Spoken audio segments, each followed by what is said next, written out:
Her family told her she could marry up, and she dumped me the day before we closed on a house, so I bought it alone. Now her rich fiancé left her, and her family is harassing me to be the bigger person.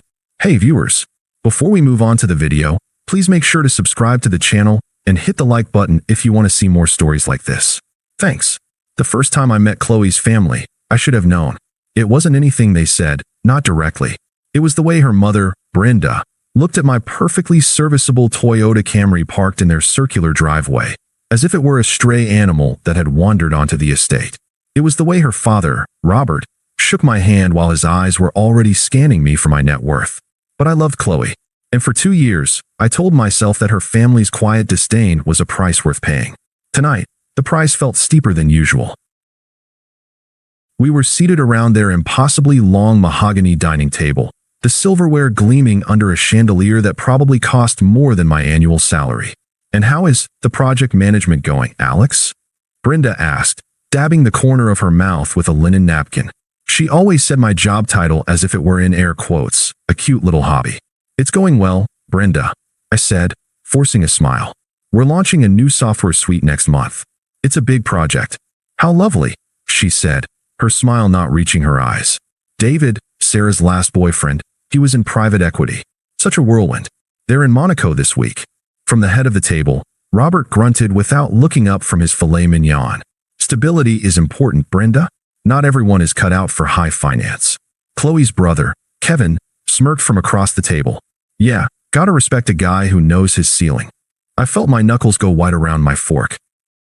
I was an island in a sea of their passive aggression. I looked at Chloe, waiting for her to say something, to defend me, to squeeze my hand under the table. She just gave a weak, placating smile and took a sip of wine. I thought Chloe was my port in the storm, but I was starting to realize she was just another wave. A month later, the storm felt distant. We were standing in the empty living room of a small, craftsman-style house, sunlight streaming through the bay window. It was perfect. It needed work, but it had good bones and a huge backyard.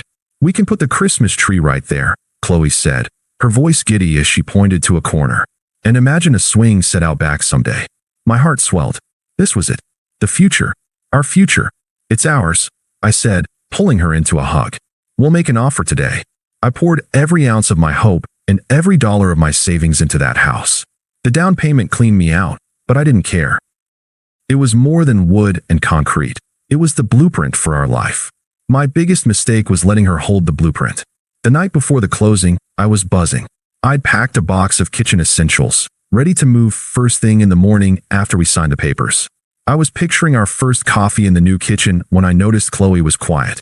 She was perched on the arm of our sofa, still in her work clothes, her arms crossed. "You excited?" I asked, taping the box shut. "Alex," she said, her voice unnervingly flat. "We need to talk. We can't buy the house." The tape dispenser froze in my hand. A cold trickle of dread ran down my spine. "What? Why? Is it the financing? Did something fall through?" "It's us," she said, not meeting my eyes. She was reciting something rehearsed. A hollow laugh escaped me. "What are you talking about?" "It's our house. My family," she started, and my blood ran cold. "They're right. I need to think about my future." A real future. I stared at her, the pieces clicking into a horrifying picture. The timing, the cruelty of it. "Chloe, what is this?" "I met someone," she said, and the words were like physical blows. "His name is Jason. He's a partner at a law firm. He has prospects." Finally, she looked at me, and her gaze was dismissive, final. "This thing with us, it's settling." The air left my lungs. Settling. The word echoed in the silent apartment. I looked at the box at my feet, the symbol of the future I'd worked for, dreamed of, paid for. "You're telling me this now?" My voice was a low whisper, frayed with disbelief. "The day before we close? You let me sign my life away. You let me drain my savings, knowing you were done." She had the gall to shrug, a delicate, practiced gesture she'd learned from her mother. "It's just a house, Alex. And it's not my fault you can't provide the kind of life I deserve." She stood up, smoothing her skirt. "My family says I can marry up. And I'm going to. Marry up." The love didn't shatter, it iced over. In that moment, she and her family became a business deal that had just fallen through. And I was the only one who hadn't read the fine print. The heat of anger was gone, replaced by an arctic calm. I looked at the box. I looked at her. I placed the tape dispenser gently on top of it. Then go marry up, Chloe, I said, my voice eerily steady. I hope he's worth it. I didn't wait for a response. I walked to the hook by the door, picked up my car keys, and walked out. I didn't slam the door. I closed it softly, leaving her standing in the apartment with the ghost of the life we'd almost had. The blueprint was ashes, but I was still standing. The sun was a liar. It streamed through the windshield of my car, cheerful and bright, a stark contrast to the leaden weight in my chest. I was parked outside the title company, engine off, the silence screaming in my ears. The key fob felt like a live wire in my hand. My phone buzzed. Sarah, the realtor. Hey Alex. All set for the big day? See you in 15. A fresh wave of nausea rolled through me. I could still run. I could call her, say it's over, take the financial hit, and slink away. It would be the same thing to do. The sensible thing. But sanity and sense had gotten me here. To a curb outside an office where I was about to be legally bound to a monument of my own humiliation. Backing out felt like letting them win. Letting them prove I wasn't enough. Buying it felt like insanity. But for the first time, it was my insanity. I got out of the car. My legs were concrete pillars. The air-conditioned chill of the office was a shock. Sarah was there, her smile a beacon of normalcy. The elderly sellers smiled warmly. The loan officer had a neat stack of papers. Where's Chloe? Sarah asked, her eyes darting behind me to the empty doorway. My throat was tight. She's not coming. The room stilled. The seller's smiles vanished. The loan officer adjusted his glasses, frowning at the documents. Just you? He asked, as if I'd suggested signing in blood. Just me. I confirmed, my voice firmer than I felt. Is that a problem? What followed was an hour of hushed conversations, recalculations, and sympathetic, pitying looks I wanted to shred. But I signed, line after line, initialing my future, alone. When it was done, Sarah handed me the keys, her expression a mixture of professional congratulations and profound concern. Alex, are you sure? The house is mine, I said, cutting her off. It wasn't a statement to her.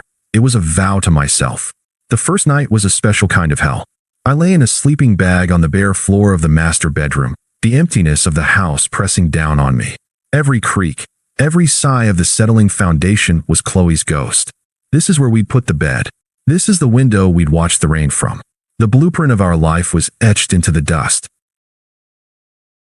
For a week, I was a ghost myself, drifting through the hollow rooms.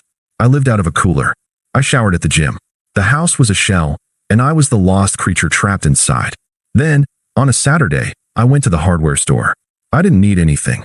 I just wandered the aisles, the smell of wood, and paint a strange comfort. I found myself in the paint section, staring at a chip called Midnight Ocean. It was a deep, bold blue, the color of a stormy sea. Chloe would have hated it. She'd have called it oppressive. I bought a gallon. That afternoon, I painted one wall in the living room. It wasn't a professional job. I got paint on the floorboards, on the ceiling. But as the rollers swept the bold color over the sterile white, something in me unlocked. It was an act of defiance, a declaration of war on the ghost. I bought a single camp chair and put it right in the center of the room, facing the blue wall. In the evenings, I'd sit there, just breathing. The silence began to change. It was no longer empty. It was full of potential. My potential. I started a garden in the backyard, turning the hard soil until my muscles ached and my hands were raw. The physical pain was a cleanse. I was planting my flag in this earth, for me. The first attempt to breach my new walls came from an unlikely source. A text from Kevin, 2 months in. Kevin, hey man, heard you bought the house. Bold move. How you holding up? I could picture the scene. The family dinner. The news delivered with shocked tones. He actually went through with it. The fool, Kevin, as the family scout, sent to assess the damage. I didn't reply immediately. I let the message sit while I assembled a bookshelf, following the instructions with a focus I hadn't felt in years. My reply was a surgical strike. I'm doing well, Kevin. The house is great. No invitation for conversation. No details. Just a calm, unassailable statement of fact. I blocked his number immediately after. The fortress gate slammed shut. The main assault came on a humid afternoon. I was sanding the front porch railing, the screech of wood under paper a satisfying sound of progress. My phone rang. Brenda. The name was a splash of cold water. I let it ring 3 times, my heart a steady drum against my ribs. I needed to know what they would try. I answered. Brenda. Alex, it's Brenda. Her voice was tight, the cultured lilt strained to its breaking point. "We need you to talk to Chloe." I said nothing. The sandpaper continued its rhythmic scrape. She couldn't bear the silence. "This, Jason." She spat the name. "He's not the man we thought he was." More silence from me. I wanted her to squirm, to feel the weight of every dismissive comment, every condescending smile. He ended things," she confessed, her voice cracking with a mixture of fury and humiliation. "Said he wasn't ready for commitment." The prenup was a nightmare, but now there's no prenup, there's no nothing. She's devastated. After everything you two had, you can't just abandon her. There it was. The king she had anointed had fled the battlefield, leaving her princess in ruins.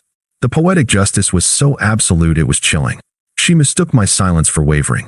"You need to be the bigger person here, Alex." That phrase, the final, desperate weapon in the arsenal of the entitled. I stopped sanding. The sudden quiet was profound. "Brenda," I said, my voice calm and impossibly clear. It was the voice of the man who owned this house, this life. Being the bigger person is just a phrase people like you use when you want someone you've mistreated to clean up your mess. I heard her sharp, indrawn breath. "I'm not interested," I continued, the words final and absolute. "My only responsibility now is to my own peace." I ended the call. No goodbyes. I looked out from my porch at the quiet street, the bold blue of my living room wall a defiant slash of color behind me. The attack was over. The walls had held. And inside the fortress, I was not just safe. I was free. The first text arrived like a faint echo from a forgotten life. It was from a number I didn't recognize, but the area code was theirs. "Unknown number. Alex, my mom told me she called you. I'm so sorry. They were wrong about everything. I was wrong. I was staining the deck I'd built with my own hands, the rich cedar color a testament to my sweat." I read the message, felt nothing, and deleted it. The drawbridge to my fortress was up, and I wasn't lowering it for a ghost. A few days later, another one. "Unknown number. I drove by the house. The garden you wanted is so beautiful." I remember us picking out the paint colors for the porch. This one was sharper, a precise stab of nostalgia aimed at a heart that had already scarred over. She was right. We had picked out a color. Seaside villa, a safe, inoffensive beige. The porch was now terracotta, warm and vibrant. I blocked the number without a second thought. Her words were like faint, distant rain. I was safe and dry inside my own life. The third message was the most desperate, arriving as I was planning a hiking trip with a woman named Maria, a geologist I'd met who loved my bold blue wall and had no time for drama. "Unknown number. Please. Can we just talk? I need to see you. I need to apologize in person." The shift from wistful to demanding was telling. The princess was not used to being ignored. I showed the phone to Maria. "She doesn't like your new color scheme?" she asked, a wry smile on her face. "Something like that," I said, and blocked the number for the final time. Weeks bled into a peaceful autumn. The house was no longer a project. It was a home. It smelled of fresh coffee and the wood smoke from the first fire of the season. Maria was often there, her presence easy and uncomplicated. She filled the spaces not with noise, but with a quiet, steady warmth. It was a golden Saturday afternoon. I was in the front yard, planting a young oak tree at the edge of the property, a long-term investment in shade and stability. Maria was on the porch swing I'd hung, reading a book, a blanket draped over her legs. The scene was a postcard of the piece I had built. The sound of a car slowing down didn't register at first. Then it stopped. The engine cut. I looked up, trowel in hand. Chloe was standing there, one hand on her car door. She looked diminished. Her clothes were still expensive, but they hung on her loosely. Her face was pale, stripped of its usual calculated composure. Her eyes, wide and haunted, scanned the scene. The vibrant porch, the thriving garden, Maria on the swing, me kneeling in the earth. She took a hesitant step forward. "Alex." Her voice was a fragile thing. "You planted the oak tree." We had always talked about planting one. A legacy tree. I stood up, brushing the dirt from my knees. My posture was not defensive, but settled. "Chloe," I said, my voice neutral, as if acknowledging a distant acquaintance. "You shouldn't be here." She flinched, but took another step, her gaze pleading. "I had to. I'm so sorry. It was all a mistake." The words tumbled out, practiced and desperate. "My family, they poisoned me. They filled my head with all this nonsense. I was stupid. I was so stupid." Her eyes darted to Maria, who was watching the exchange with a calm, observant silence, then back to me. I threw away the best thing that ever happened to me for a fantasy. Her voice cracked as her gesture took in the house, the yard, the entire life she could see. This was supposed to be ours. I didn't move. I let her words hang in the crisp air between us. Then I let them fall, useless to the ground. It was ours, I said, my tone not cruel, but fiercely, unshakably final. It was the voice of a man protecting his most valuable asset, his peace. Then you chose differently, and I chose to build a life here without you. We can fix this, she cried, her desperation boiling over. We can get back what we had. I shook my head, a look of profound finality on my face. No, Chloe, we can't. What we had was built on a foundation that you and your family cracked beyond repair. I glanced at Maria, who offered a small, supportive smile, a silent testament to my new reality. I looked back at Chloe, my gaze clear and unwavering. What I have now is built on something solid, on my own terms. I picked up the trowel. The conversation was over. I need you to leave. I didn't watch her go. I turned my back, knelt down, and went back to planting my tree, patting the rich, dark soil firmly around its roots.